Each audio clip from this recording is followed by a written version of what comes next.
Praise the Lord. ஒரே ஒரு வசனத்தை கூட காண்பித்து விடுகிறேன். மத்தேயு 28வது அதிகாரம் 20வது வசனம். சகல நாட்களிலும் நான் உங்களோடு கூட இருக்கிறேன். இன்னைக்கு ஆண்டவர் நம்மளை பார்த்து சொல்றாரு, மகனே மகளே, நான் உங்க கூட தான் இருக்கேன். சகல நாட்களும் இந்த உலகத்தோட முடிவு புரிந்தும் உங்களோட கூட தான் இருப்பேன், உங்களை விட்டு விலக மாட்டேன்னு சொல்லி இன்னைக்கு ஆண்டவர் நம்மளை பார்த்து சொல்றாருங்க. ஏசப்பா உயிர் தெழுந்த பிறகு சொன்ன முதல் வார்த்தை நான் உங்க கூட தான் இருக்கேன், நீங்க என்ன பண்ணுங்க, போய் சுவிசேஷம் அறிவிக்கன்னு சொல்றாரு. இன்னைக்கு ஏசப்பா நம்ம கிட்ட சொல்றாரு, மகனே மகளே, நீங்க போய் சுவிசேஷம் அறிவிங்க.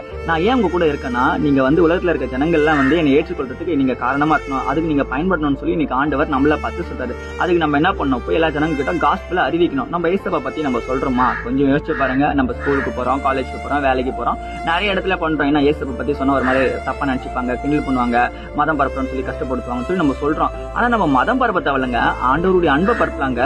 நிறைய பேருக்கு அற்புதம் சுகத்துக்காக காத்து கொண்டிருக்க பிள்ளைகளுடைய வாழ்க்கையில நம்ம ஏசப்பா பத்தி சொல்லும் போது அவங்க ஏசப்பா ஏற்றுக்கொண்டு அவங்க வாழ்க்கையில அற்புதம் நடந்தா அதுவே ஒரு பெரிய சாட்சிங்க. அதுக்கு நம்ம என்ன பண்ணோம், ஏசப்பாவை ஏற்றுக்கொள்ளணும். எனக்கு யாரோ ஒருத்தர் சுவிசேஷம் அறிவிச்சா நான் ஏசப்பா ஏற்றுக்கொண்டேன். இன்னைக்கு நீங்க யாரோ ஒருத்தர் சுவிசேஷம் அறிவிக்கும் போது அவங்க ஏசப்பா ஏற்றுக்கொள்வாங்க. அப்போ நீங்களும் ஏசப்பாக்கு பயன்பட விரும்புனீங்கன்னா நீங்க போய் காஸ்பல் சொல்லுங்க. விசுவாசிக்கிறீங்கன்னா ஆமென் போட்டுக்கோங்க. இதே போல இருக்கிற வசனங்கள் தகவலுக்கு ஃபாலோ பண்ணிக்கோங்க. God bless you. ஆமென்.